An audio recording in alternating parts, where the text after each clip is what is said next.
Welcome back.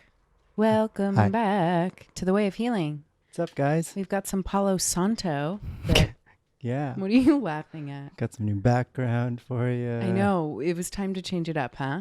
Yeah. Well, welcome to the living room. We moved 6 feet out of the kitchen. Whoa, Oj. You're really Overkill. stirring it up over there. There's a fire alarm there. It's all right. Anyways, This is Palo Santo. South American wood. What's it used for? Clearing energy. Clearing stagnant energy, negative energy, resetting the energy in a room. Uplifting it. Mm-hmm. Yeah. Oftentimes I use it in tandem with sage. Yes. So I will use sage to clear, the initial clear, and then I will, Palo Santo also magnifies energy. Ah. And that's why I saged first. And then Palo Santo, yeah, it's been used for thousands of years in South American traditions. Did you know there's fake Palo Santo? Is that fake Palo Santo? Smells like Palo Santo. That's scary. Tell me more about that.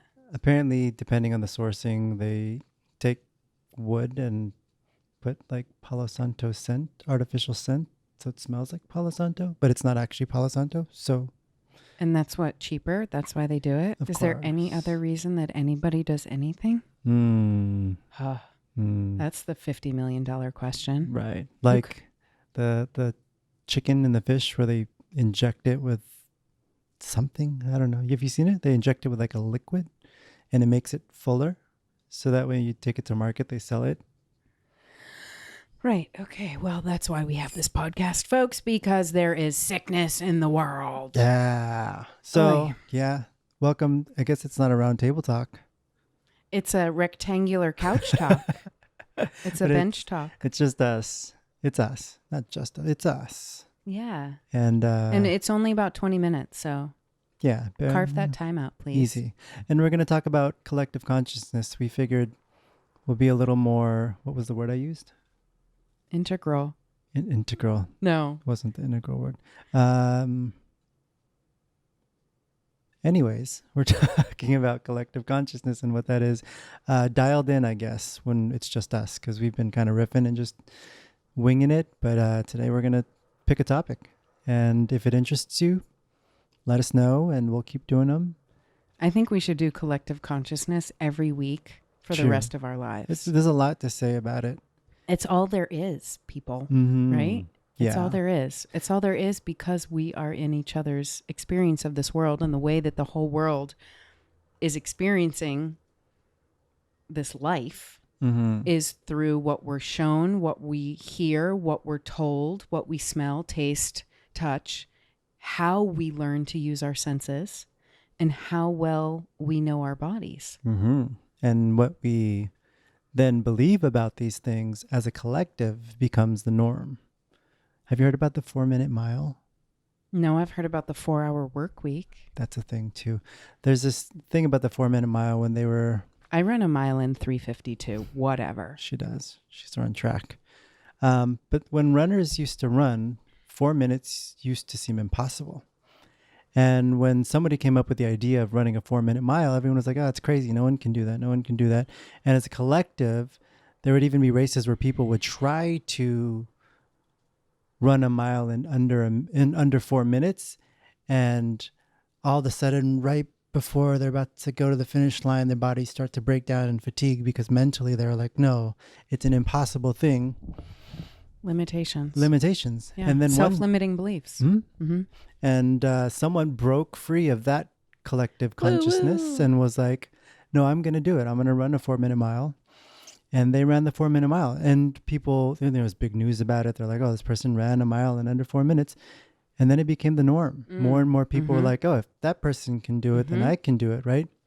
And so really, to me, at least, what collective consciousness is there is a belief, a cloud, I guess you can think of it as.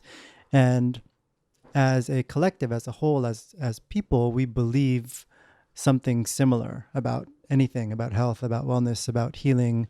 I guess the big thing with healing is that medicine heals, right? And medicine treats symptoms. Yeah. But the symptoms are part of a system that's going on inside the body. So we have to change the system. Right. Not the symptoms. And so we need to change both. We do. Yeah. And so part of the podcast is, because we know that as body workers, as healers, we've seen people heal from crazy things. We've seen miraculous things happen just from energy work, body work, healing touch, not even touching, just, energy in general, putting your hands over someone and sending love and Reiki and energy. We've seen firsthand people heal from things that in the Western way of medicine should have only been healed through medicine or through chemo or through pills. And there is increased awareness around the potency of, I'm going to call it integrative modalities, because that feels inclusive. Mm-hmm. And I want to emphasize and reiterate the importance of Western medicine. Totally. Has its place. Yeah. You got a broken leg. You're not going to fix that with Reiki. I mean, osteopathy. No, I mean, you can fix any. Yeah. There's a whole range of modalities. So I was at the hospital today doing Reiki and doing breath awareness and doing meditation and doing, what do I want to call it? I mean, we were doing some like inner work. A lot of what I'm finding is that in Western medicine, the responsibility to heal falls on the practitioner or the system or the doctor, the medicines. Yeah, the doctors and the nurses. And the patient is like, fix me, help me. Right. Fix me. Victimizing. It's a victim mentality. Absolutely. Mm-hmm. And certainly there are things where it's like, okay, the doctor actually does need to remove, such and such thing or fix, right? There is that component. And there is instances where, a doctor might have misdiagnosed something or missed something. Right. Because they're people too. Mm-hmm. And the piece that I'm there to do is one, to bring like compassionate caring. And I'm using that was a doctor quoted the work that we're doing with Urban Zen. See my t-shirt? As compassionate care. And I guess there was a memo that we got that we didn't know that we got, that today's outfit was going to be in all black. Mm-hmm. The compassion piece, and then inviting the patient to go inward, to look inward at their own bodies and getting to know their own bodies deeper, because that accelerates healing. Mm-hmm. If I'm aware of my breath, if I can track my breath, if I can send my breath to different places in the body, that creates an awareness that I now have some manner of control in the body. It's not just I'm lying in a hospital bed waiting for somebody else to fix me. Yeah. Right? Or relying on somebody else to get me comfortable. Mm-hmm. That's a big piece of it too, is comfort. And what else did you want to say? So part of this podcast and exploring these different modalities is to expose you, the listeners, to different modalities of healing. So you guys can go and try these things. This interests me, or this interests me, or this sounds like it may be able to help me. And so if you go out and start trying these different things and they start working for you as a collective consciousness, all of a sudden your experience of, someone someone helped heal my back without even touching me. All of a sudden that's an experience that you've had, that now this collective consciousness is like, it's transmitting and downloading back and forth between us and the consciousness. And so you've had this experience that isn't quote unquote normal. And all of a sudden you send that experience up to the collective consciousness. And the more and more experiences that people have of these ways of healing through these different modalities, and the more of those experiences that get uploaded to the cloud, the Akashic records, whatever you want to call it, the more normal it becomes, right? Right. And then that shifts the whole consciousness. Right. Like the 4-minute mile, all of a sudden one person runs it, Now everyone's running it, and it becomes the normal. And soon it might be a 3-minute mile. And that's just one example. There's tons of other things. You posted something the other day, the 100 monkey thing, right? Where these monkeys were fed sweet potatoes and they were thrown on the floor. They had dirt on them. And these monkeys were on an island. And these monkeys decided to go to a nearby lake to wash these sweet potatoes off and then eat it so they wouldn't have to eat the dirt. And all of a sudden, all the monkeys on the island started washing their sweet potatoes. And soon after, monkeys from different islands, without coming in contact with the original monkeys, started washing their sweet potatoes. And it was a collective consciousness of the species, right? Every species has a collective consciousness. Now these monkeys know that they can do these things to clean off their food so they don't have to eat the dirt. And so the same thing's happening with our species as humans. Is the more and more experiences we have with these different ways of healing and these different healing modalities that are positive or negative or experiences in general, the more it becomes the norm.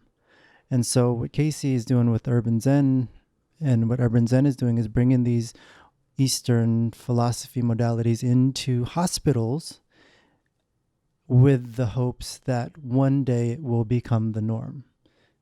That it will be an integral part of the healthcare system, that it will be in each patient's care regimen, the same way that drugs are administered, the same way that dressings and where my words go today. I'm like, how blah, blah, blah, blah, blah. All of the same ways that patients are taken care of and they're seen by a doctor, a nurse. At UCLA Ronald Reagan, there's somebody called a care practitioner, just underneath a nurse, and an integrative medicine person who I'm blessed with time in the sense that I don't have 45 patients that I need to see in, 2 hours. So I can go in and sit and work with a patient for 25, 30 minutes on breathing and creating their own body awareness. I can do a meditation with them. I can do movement with them. One of the patients that I saw today had a kidney transplant. Hi, airplane.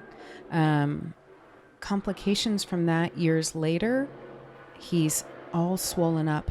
His body is retaining fluid, and it's also retaining the stuff that we normally poop out.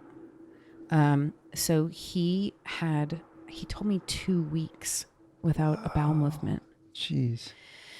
But part of his care is not for somebody to come in and do work with him to help move his bowels, right? Like he's sitting in a hospital bed.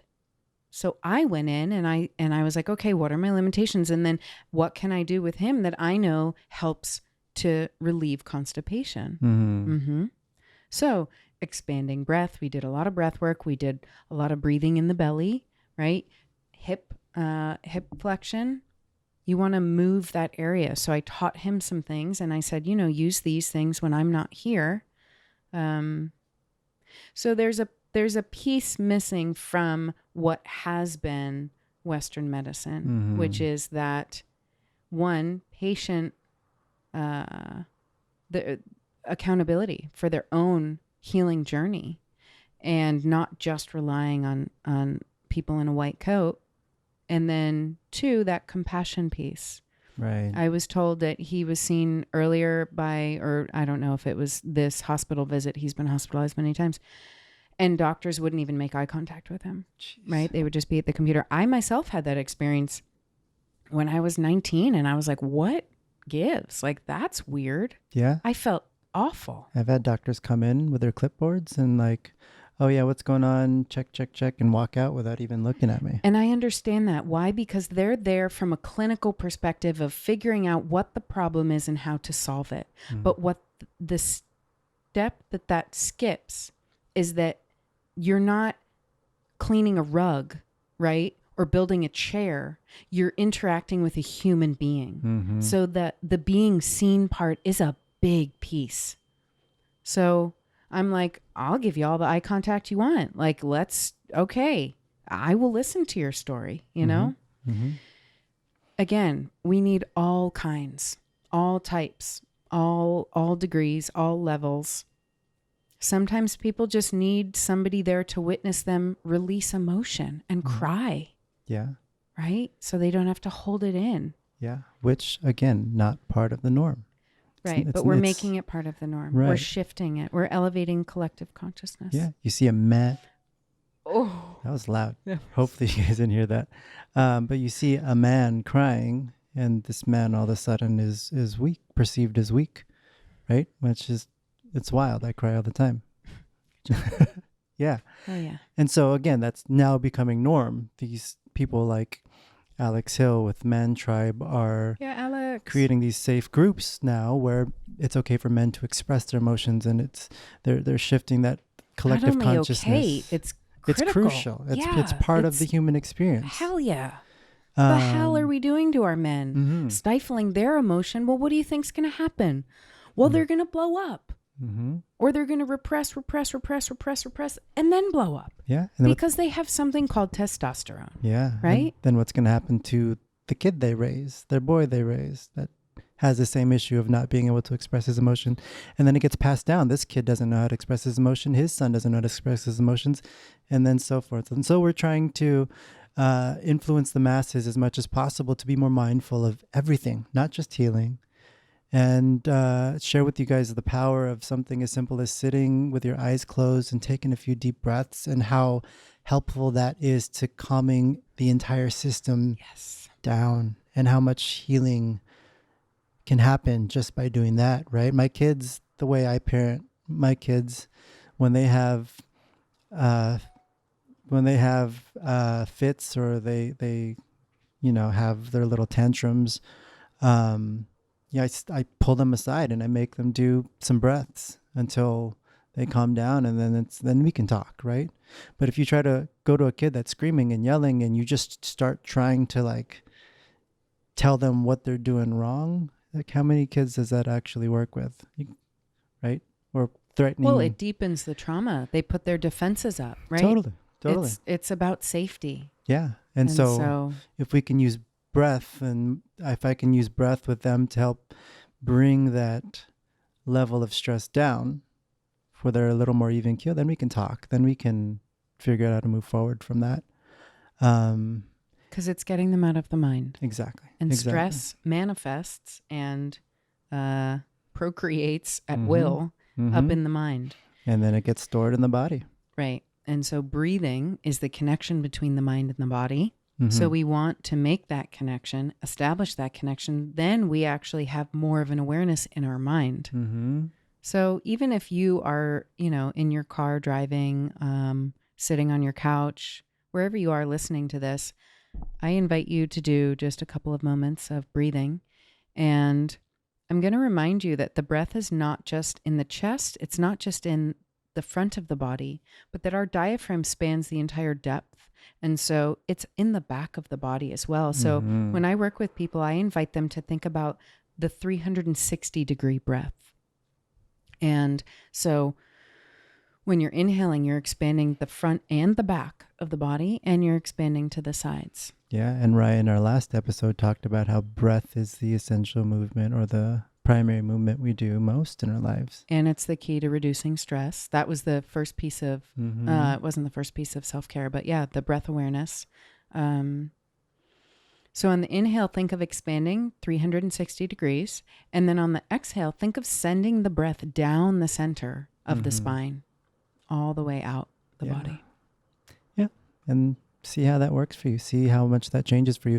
When your mind is going 1,000,000 miles a second, and that monkey mind is just going crazy, see what happens if you pause and take 5 really full, expansive, deep breaths. And if you can, close your eyes.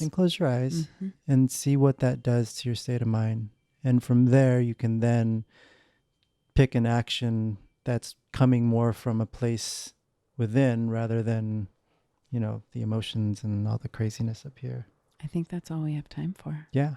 So, and thanks, OJ. Yeah. Did you What's he gonna put me up to? That's all. Thank you for listening. We might have a surprise for you guys. And again, if you like this kind of thing where it's little shorter episodes with me and Kasey just talking about something that you guys can let us do, know. Give us a little comment or something. let us know. Yeah. And again, you meditate, you practice breath awareness, you have this experience, it uploads to the collective consciousness, and more and more and more and more people will start doing it, and it'll become normal. And it's just exciting to learn shit. Mhm. Just keep learning. Keep learning. Learning. Peace.